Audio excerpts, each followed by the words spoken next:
नमस्कार, आप देख रहे हैं लोकसभा चुनाव पर हमारा खास शो बैटल 2024 और मैं हूं आपके साथ परवीन शेख। लोकसभा चुनाव के दूसरे चरण में आज केरल की सभी 20 सीटों पर वोट डाले जा रहे हैं। लेफ्ट का यह आखिरी किला है जिसके चलते उसका सारा दारोमदार यहीं पर टिका है। राहुल गांधी केरल के वायनाड सीट से फिर मैदान में है, जिसे कांग्रेस के नेतृत्व वाले यूडीएफ के हौसले बुलंद हैं। लेफ्ट के नेतृत्व वाले एलडीएफ के लिए वर्चस्व की लड़ाई है। यूडीएफ और एलडीएफ के बीच सीधी लड़ाई को बीजेपी ने त्रिकोणीय बना दिया है। इस बार बीजेपी ने अपना खाता खोलने के लिए कई दिग्गज नेताओं को मैदान में उतारा है, जिसने कांग्रेस और लेफ्ट दोनों की टेंशन बढ़ा दी है। आज केरल की जनता बीजेपी के दिग्गजों के साथ साथ राहुल की किस्मत को भी ईवीएम में कैद कर देगी। तो क्या है इस बार केरल का मिजाज? इसी पर चर्चा के लिए मेरे साथ स्टूडियो में मौजूद हैं कैपिटल टीवी के editor in chief doctor Manish Kumar और एग्जीक्यूटिव एडिटर राजीव कुमार। आप दोनों का स्वागत है। धन्यवाद। तो डॉक्टर साहब, बीजेपी यहां पर या कहें कि कांग्रेस और लेफ्ट को केरल में बड़ा झटका लगने वाला है? देखिए, झटका तो अलग बात है। आज केरल के लोग वोट कर रहे हैं। आज इतिहास लिखा जा रहा है। आज जो वोटिंग होगी उससे केरल की राजनीति सदा के लिए बदलने वाली है। और ये इसलिए क्योंकि अब तक जो एलडीएफ यूडीएफ का एक जुगलबंदी जो चल रहा था, केरल की जनता को भारतीय जनता पार्टी ने एक तीसरा ऑप्शन बनकर वो अपने आप को पेश किया है। न सिर्फ पेश किया है बल्कि कई सारे सीटों के ऊपर वो डायरेक्ट कॉन्टेस्ट में है। इस बार केरल में खाता खुलते ही खेल बदलने वाला है। तो एक चीज तो ये, लेकिन आज वायनाड के लोगों की भी परीक्षा है। वो खुद धोखा खाने को तैयार है। बहुत बड़ा धोखा और बहुत बड़ा अन्याय वायनाड की जनता के साथ होने वाला है, क्योंकि कांग्रेस पार्टी से ये खबर आ रही है कि वोटिंग खत्म और यहाँ पे घोषणा कर दी जाएगी दिल्ली में कि राहुल गांधी अमेठी से भी चुनाव लड़ेंगे। ये कायरतापूर्ण राजनीति इसी को कहते हैं। अगर आपको दो जगह से लड़ना है, आपको पहले ही इसकी घोषणा कर देनी थी कि हम अमेठी से भी लड़ेंगे और वायनाड से भी लड़ेंगे। लेकिन आपने ये काम इसलिए नहीं किया क्योंकि जो आपने बात कही कि वहां कांग्रेस पार्टी परेशान है कि कहीं ऐसा ना हो कि हमने ये घोषणा कर दी कि भाई वो चले जाएंगे, हम अमेठी से भी लड़ेंगे और एनी राजा वो इसको एक मुद्दा बना दे कि वो तो ऐसे ही आया है, ट्रेवलर है, चुनाव के बाद ये भाग जाएगा, अमेठी से भी लड़ रहा है, दो जगह से, वहां अगर जीत गया तो फिर वो वायनाड को छोड़ के फिर वापस अपनी कंस्टिट्यूएंसी में चला जाएगा। और इसी डर से राहुल गांधी उन्होंने इसकी घोषणा नहीं की और अमेठी में वो आएंगे। और ये धोखा मैं इसलिए कह रहा हूं कि कांग्रेस पार्टी ने ये धोखा दिया है, इस बात को स्वीकार करना चाहिए। और अगर ये बहुत बड़ा अगर है, ये पॉसिबल नहीं है, लेकिन पॉसिबिलिटी में बता दूं कि वो इसलिए ही तो लड़ रहे हैं। वायनाड में उनकी जीत पक्की है ऐसा बताया जा रहा है, लेकिन फिर भी अगर वो अमेठी से लड़ते हैं तो उनकी मंशा बिल्कुल साफ है। ये धोखा है वायनाड की जनता के साथ कि अगर वो खुदा न खास्ते जीत गए तब वो वायनाड की सीट को छोड़ देंगे। तो ये अपने आप में बता रहा है कि कांग्रेस पार्टी केरल में भी इस बार श्योर नहीं है, राहुल गांधी वायनाड से श्योर नहीं है। और वामपंथियों के साथ दिक्कत क्या है कि वामपंथियों के खिलाफ एक अलग वहां पे एंटी इनकम्बेंसी ऑलरेडी चल रहा है। तो ये डिपेंड करेगा। मैं बार बार कह रहा हूं, केरल की जनता आज इतिहास लिख रही है। भारतीय जनता पार्टी ने अपना सब कुछ झोंक दिया। प्रधानमंत्री मोदी भी बहुत वहां केरल के अंदर रैलीज करके, मेहनत करके उन्होंने सारी रणनीति बनाई है। अब ये समय है कि आज शाम तक ये मालूम चल जाएगा किस इलाके में कितनी वोटिंग हुई और कौन लोग वोटिंग करने सबसे आगे आए।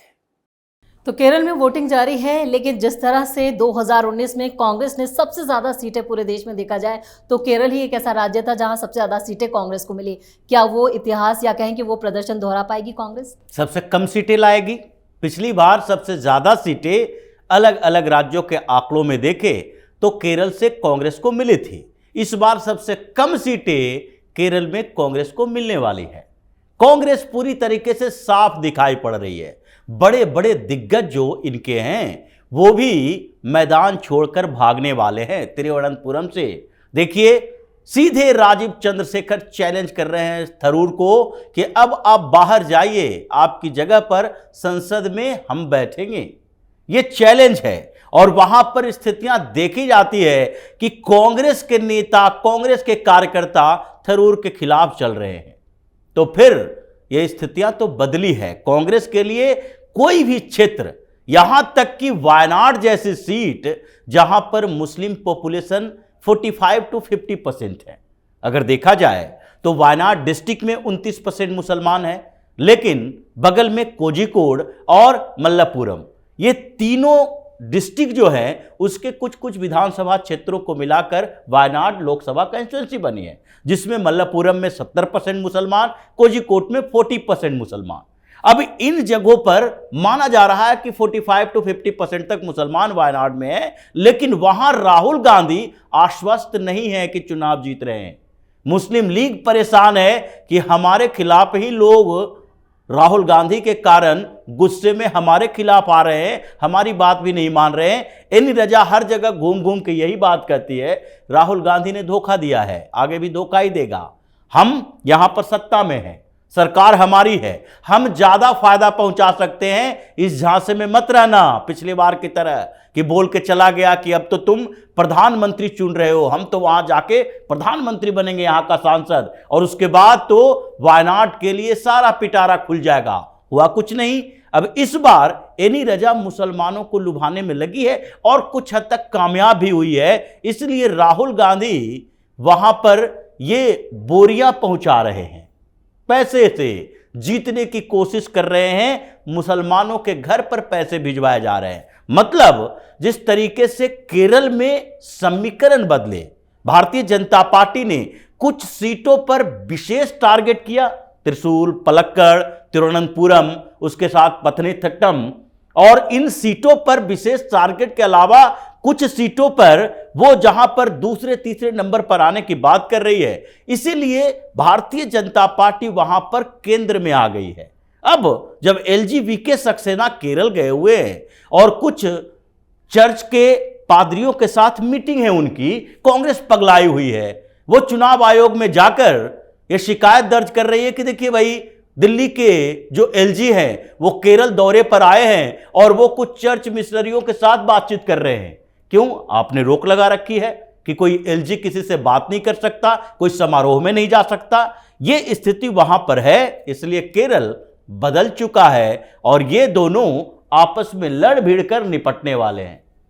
डॉक्टर साहब, केरल बदल चुका है और बदलते हुए समीकरण में जो जातीय समीकरण है खासतौर से, क्योंकि जो मुस्लिम वोट बैंक है वो कांग्रेस के साथ, लेकिन पीएम मोदी जिस तरह से चुनावी रैलियों में लगातार ईसाइयों और हिंदू मतदाताओं को अपनी तरफ रिझाने में कहेंगे एक तरह से कामयाब भी नजर आ रहे हैं, तो वो क्या कहता है, उसके क्या संकेत? देखिए, डेमोग्राफी भारतीय जनता पार्टी के पक्ष में नहीं है, ये तो आप समझिए, लेकिन फिर भी सबसे ज्यादा पॉपुलेशन हिंदुओं का ही है वहां पे। और दूसरी चीज कि वहां पे जिस हिसाब से हिंदुत्व को बढ़ाया जा रहा है तो कई सारे विकेट्स भी गिर रहे हैं। आप इस चीज को भी समझिए कि बहुत सारे वामपंथी भी ऐसे हैं जिनको अब ये समझ में देखिए, ये मसला जो कर्नाटक में हुआ लव जिहाद का, सबसे पहले वहीं से शुरू हुआ। पीएफआई जो ऑलरेडी वहां पे जगह जगह घुसी हुई थी, उसका भी एक रिएक्शन हो रहा था। बस दिक्कत ये थी कि they were not getting a space कि भाई इन लोगों के खिलाफ खड़े होकर कोई दमदार पार्टी आ जाए।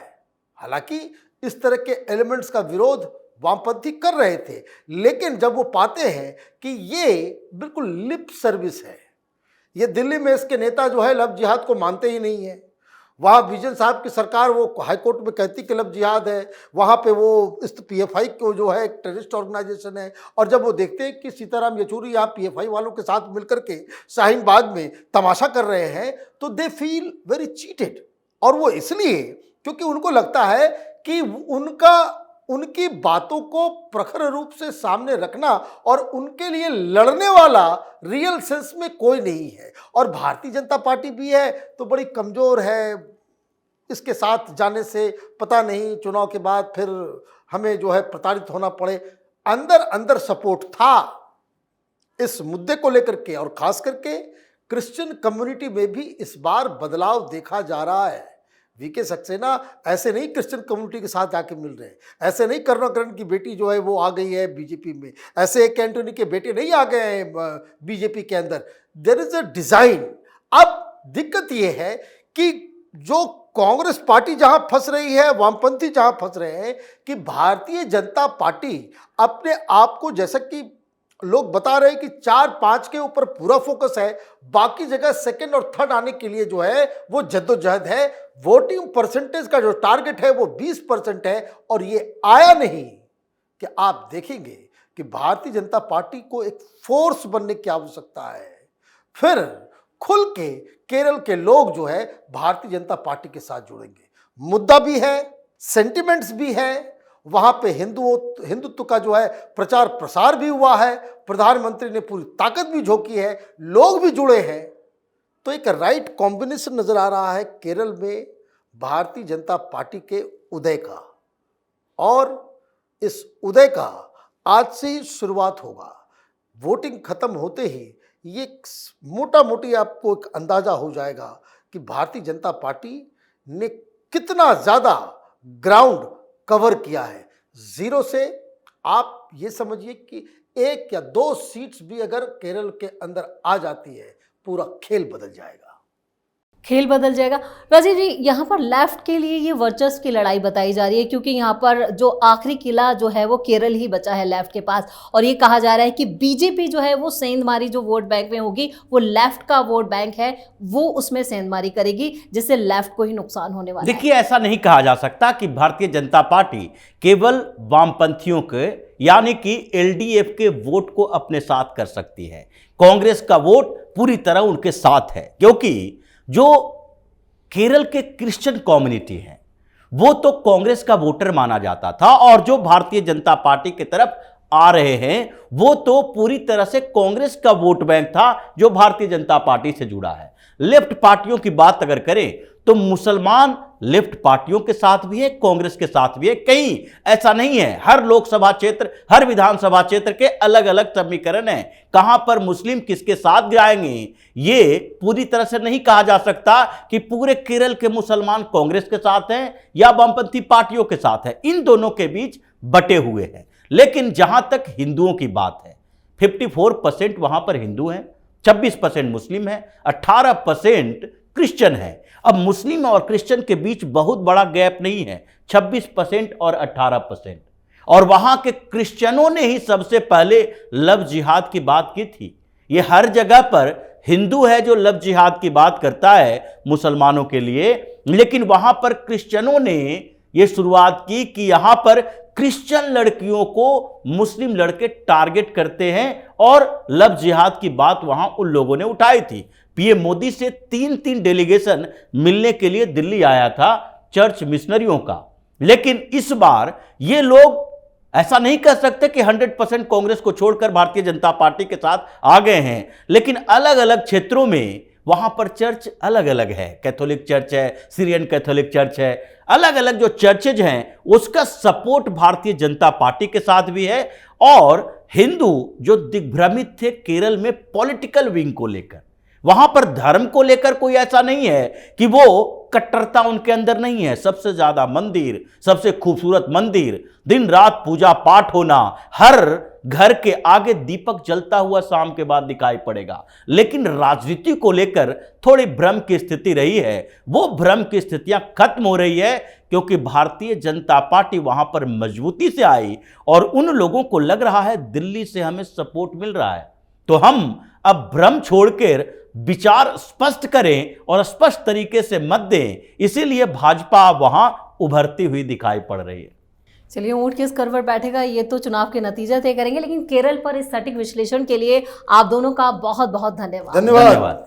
तो 2019 में कांग्रेस ने 20 में से 15 सीटें अकेले जीती थी, जो पूरे देश में किसी भी राज्य में मिली सबसे ज्यादा सीटें थी। मुस्लिम और ईसाई मतदाताओं में कांग्रेस की पकड़ उसे ताकत देती है। वहीं बीजेपी ने इस बार बड़ी संख्या में मजबूत प्रत्याशी उतारे हैं। राहुल गांधी के खिलाफ बीजेपी के प्रदेश अध्यक्ष के सुरेंद्रन मैदान में हैं, तो शशि थरूर के खिलाफ राजीव चंद्रशेखरन बीजेपी से चुनाव लड़ रहे हैं। इसके अलावा त्रिशूर में film star Suresh Gopi BJP के टिकट पर पूरे दमखम के साथ चुनाव लड़ रहे हैं। ऐसे में देखना दिलचस्प होगा कि यहां पर चुनाव के नतीजे क्या आते हैं। आपको हमारा ये वीडियो कैसा लगा, नीचे कमेंट करके अपनी राय जरूर दें। वीडियो को लाइक करें, शेयर करें और अगर कैपिटल टीवी को सब्सक्राइब नहीं किया है तो जल्दी से सब्सक्राइब कर लें। धन्यवाद।